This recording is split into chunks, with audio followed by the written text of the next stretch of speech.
Hello, ladies and gentlemen. If you don't know who I am, my name is Shook. I make videos for NBA. I make videos for NFL. All these videos they get posted on this subreddit right here called DF Sports. You can find my posts with my username Shook, and I make updates throughout the day with all the news that comes out.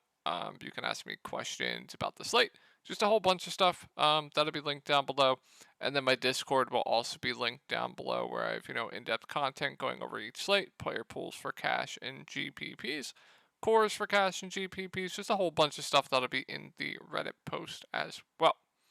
And then if you ever need to did I already do this? If you ever need to get a hold of me privately, you can get a hold of me on Twitter. I forgot if I did that already. So, yeah, let's go over my lineups from this week. Apologize I didn't get out a video for the main slate. Was just too busy with NBA. But let's go over my lineups from the week. This was Showdown. This was afternoon. Where's afternoon? Afternoon. This was main slate.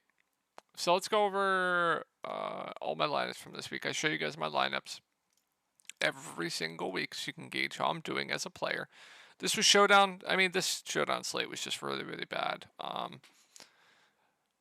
Cash core was Gibbs, Goff, Garoppolo. Garoppolo just absolutely choked this game. I lost money, chopped. $25 entry, only won $7 back.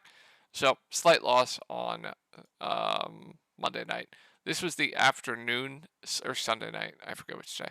This was the after. I didn't play Sunday Night Football, so that was Monday night. This was the afternoon slate for Monday. Had a phenomenal day. Really, really nice to see here. And then this was the main slate for cash games for me. And I had Lamar Jackson and Zay Flowers over Jamar Chase and Brock Purdy. The only reason I swapped was because I had Tank Dell massive bust and Tony Pollard massive bust. So when you're behind like that, you need to make swaps to give yourself a chance. And if I would have kept Lamar and if I would have kept Zay Flowers, I would not have cashed. I just wouldn't have. So that swap to Purdy and Jamar Chase worked out magnificently. And something you need to implement if you're playing cash games is swapping like this. So that worked out huge. I show you guys all how to do this stuff in my Discord. So yeah, but let's get into the slate. Titans at Steelers. The slate is just disgusting. It's the worst slate I think I've ever seen in my entire life. No Tannehill, but we do thankfully have Pickett on the other side of this game. So we'll go over it. We'll make this quick, 5-10 minutes, and we'll get out of here. All right, so Derrick Henry at the top. I mean, just be a little bit careful with him. I mean, he's game flow dependent. If they're going to be up ahead, you could see him crush. If they're going to be playing from behind, you're going to see a bit more spears. So it's going to depend on what you think happens in this game between the Titans and the Steelers.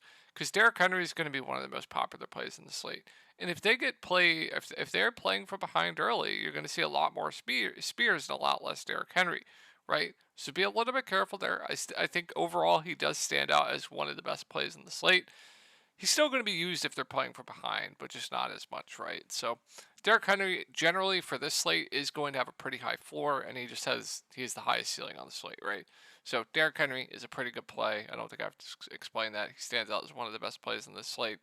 Just know if you are thinking they do play from behind, he might be a bit over-owned if you are projecting that. Then you would want to look to Spears, who is more of their pass-catching running back. Like last week, we saw Henry play 44 snaps. We saw Spears play 30. And I believe they were playing from ahead last week, which they were. So either way, both running backs are going to get a decent chunk of work, but game flow, game script will depend a lot of things between these two. DeAndre Hopkins had the biggest outlier week I think I've ever seen from a wide receiver. Had 6 targets, 4 catches, 128 yards, and 3 touchdowns. I think he's a fine play. It's definitely a huge downgrade playing with Levis compared to Tannehill. So for that reason, you definitely do have to downgrade him a little bit, but I'm still fine with him. Obviously, I like him in Levis stacks. So I think Hopkins is okay. I personally prefer the discounts on like Pickens, Deontay Johnson, etc. So Hopkins will probably be really low owned for that reason. I think he's priced about right. But in tournaments, I think he's interesting just because I think he'll be a bit under owned. Then you have Levis at 9.6. I mean, definitely an outlier last week, but he's a quarterback. He's sub 10K on a showdown slate. Raw points definitely matter. Now, obviously, I prefer Pickett to Levis, but he is a quarterback on this slate. He is sub 10K, which makes him a pretty safe play to me. And you have Spears, which we kind of talked about. If you think they're playing from behind, then Spears is going to get a decent chunk of work involved in the passing game. He'll play a little bit regardless anyway. So I'm fine with Spears. It's really, really kind of up to you on what you think happens with the game flow in this game. And then the kickers, they're solid values on this slate. Generally lower totals. This total is really low. It's a lot easier for kickers to be optimal because in a lower scoring game, less of the skill position players are kind of breaking the slate, right? So kickers, and the prices are pretty decent on the kickers for the slate. So they're not above 5K like we've been seeing of late. So I think the kickers are solid values. And I think the defenses are solid values as well. Steelers D going up against Levis. I don't mind Titans D. Super low total as well. So I think the defenses are solid values. Now they're probably going to be really, really popular, which I always like fading defenses when they're pretty popular. But it is hard to not like them on this slate, especially with the super low total. And then you have Okonkwo. I think he's relatively safe. I mean, when he's out there, he's going to run a ton of routes. He's going to play a ton. He played 50 of the 69 snaps last week. Was in on 25 passing plays. So of the tight ends and wide receivers outside of D Hop, I think he is the safest of the bunch. So I think he's a solid value. And then looking at the rest of the wide receivers you had, they're just mixing and matching everyone. You had Traylon play 35, NWI play 35. Chris Moore played 28, Kyle Phillips played 18. So you kind of see what they're doing. They're kind of just mixing, matching everyone.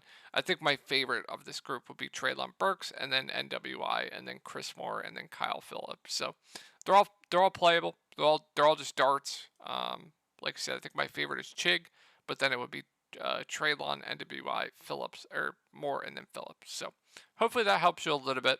But let's get into the Steelers. So I think Pickett really stands out to me at sub 10K.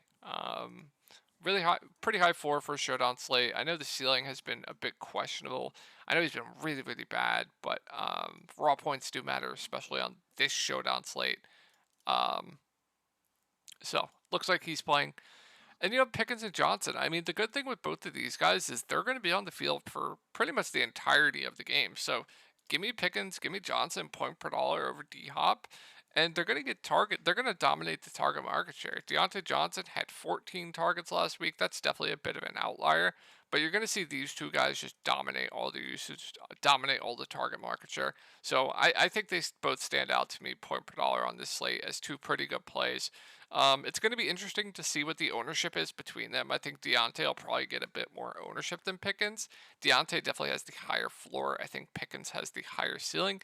In tournaments, you guys know I always prefer ceiling. I don't care about floor. So, and I also think Pickens will be lower owned. So for those reasons, give me Pickens over Johnson, but I think both are pretty solid plays.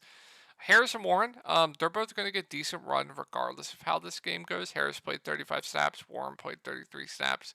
I think Warren will catch a little bit more balls through the air, but Najee, he'll get targeted as well. I think they're both fair plays, but a really, really tough spot up against this Tennessee run defense. So they're just fine to me. Steelers D, we kind of went over. Kickers, they're solid. And then with Pat Fryermuth out looking at the tight end situation, you saw Connor Hayward play a ton of snaps, ran a ton of routes as well. Where is he? He is only 2.8K. I think he stands out as one of the better value plays on this slate. So really like Connor Hayward. Looking at the rest of the wide receivers for the Steelers, you had Allen Robinson play 46 of the 67 snaps. You had Calvin Austin play 18 of the 67. So I think Allen Robinson's playable. Hasn't really done much this year with the snaps, but he is playing a ton. So for that reason, I think he's fine. I think I prefer Hayward, and then Calvin Austin is a fine dart to me. And I'm not going to get to much else. So I hope that's going to wrap it up for this video, guys. I hope you all had a great night tonight, and I will talk to y'all tomorrow.